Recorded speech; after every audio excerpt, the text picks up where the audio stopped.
Troisième jour de recherche au large de l'Égypte. Les équipes tentent de retrouver les boîtes noires du vol Paris-Le Caire d'Égyptair. Elles permettront de comprendre les raisons de cette catastrophe aérienne. Une épaisse fumée a été détectée dans la cabine avant le crash. Axel Simon fait le point sur l'enquête. Voici les premières images des débris de l'Airbus d'Égyptair découverts au large des côtes égyptiennes. Elles ont été rendues publiques samedi par l'armée égyptienne. On y voit des effets personnels de voyageurs et un gilet de sauvetage presque intact avec le nom de la compagnie Égyptair. Parmi les débris, des morceaux de carlingue déformés par l'impact. Ça ressemble à une partie de structure de l'avion. Est-ce que c'est une partie de l'aile? Est-ce que c'est l'avant, l'arrière? C'est très difficile de le dire comme cela. Mais on voit surtout que ça a été déchiqueté, complètement. L'armée égyptienne poursuit ses recherches dans l'air et dans les mers. Le moindre élément peut donner des informations sur cet avion qui reliait Paris au Caire et qui s'est abîmé en mer avec à son bord 66 personnes, dont 15 Français. Samedi, d'autres pièces sont venues s'ajouter à l'enquête. Des alertes techniques ont signalé de la fumée et la perte des commandes de vol dans les moments qui ont précédé le crash. Quelques heures avant cela, un échange entre la tour de contrôle et les pilotes révèle que tout se déroule normalement. Hello, H-804 flight 7370, squawk number 7624. H-804 radar contact. Thank you so much. 3 jours après la catastrophe, les recherches se recentrent sur une zone de 65 km de diamètre pour tenter de localiser l'épave de l'avion et surtout les boîtes noires. Bonjour David Lefranc, vous êtes expert en gestion de crise aérienne et indemnisation des victimes. Le comportement de l'avion, je veux dire les deux virages, la chute de 7000 mètres en 2 minutes, la fumée à bord, ça suppose une explosion à bord ou c'est un accident technique? Alors avant cette descente rapide, d'un côté puis de l'autre de l'appareil de plus de 7000 mètres, effectivement, il y a eu à bord, auprès de l'équipage, du commandant de bord et de son copilote, et en même temps, simultanément au sol, auprès de la compagnie aérienne et du constructeur, 3 messages, qu'on appelle donc les messages ACARS. Un message sur le pare-brise, un message sur fumée à bord, fumée dans les toilettes et fumée dans un compartiment qui recueille énormément d'électronique essentielle sur l'appareil sous le cockpit, et panne de l'ordinateur de gestion du pilotage automatique.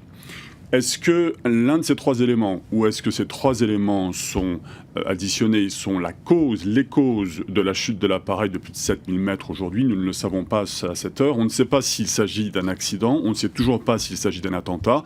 Il y a toujours un mystère pour l'instant, mais c'est un peu normal. Nous sommes à 3 jours de l'événement, de ce drame. Et donc il est un peu normal à l'heure actuelle, en dépit des informations ACARS, que nous n'ayons pas de données précises. Est-ce que ce genre de crash est couvert par les assurances? Oui, Égyptair ne réglera rien au titre de ce drame. L'État égyptien non plus.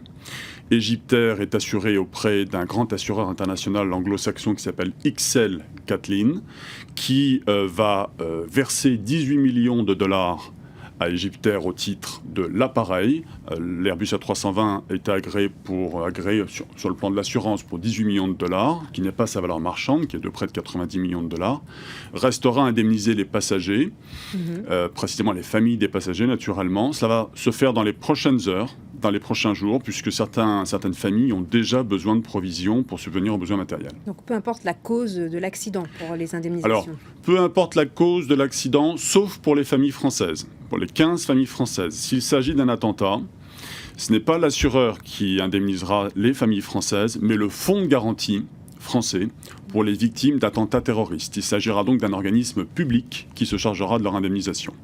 Alors, Aéroport de Paris annonce le renforcement de mesures de sécurité. C'est très important donc de connaître la cause pour ensuite prendre des mesures adaptées et ciblées, non? Pour renforcer la sécurité. Ça va être une question majeure. Oui, le travail du bureau enquête et analyse et des enquêteurs de ce bureau qui se sont rendus sur place, le travail de ce bureau, le but du bureau enquête et analyse, c'est de faire ensuite des recommandations visant à prévenir les incidents, les failles, les dysfonctionnements éventuels qui auraient été relevés à l'origine de ce drame. Pour l'instant, évidemment, l'enquête commence tout tout juste. Aéroport de Paris prend des mesures préventives visant aussi à rassurer les passagers qui, chaque jour, au moment où nous parlons, il y a des centaines, des milliers de passagers en France qui vont prendre l'avion, y compris sur EgyptAir. Donc les dispositions d'Aéroport de Paris visent à rassurer les passagers. On peut rassurer les passagers. Les aéroports sont sûrs, les avions sont sûrs. Il y a très peu d'accidents et naturellement d'attentats dans le monde aujourd'hui qui visent l'industrie aéronautique et donc les passagers qui utilisent le transport aérien public. Il y a très peu d'accidents et d'attentats, fort heureusement, donc il faut rassurer les passagers aujourd'hui sur la sécurité et la sûreté qui est assurée. Et il ne faudra pas que les mêmes causes produisent les mêmes effets. Exactement. Merci beaucoup, David Lefranc, d'être venu et merci pour votre analyse.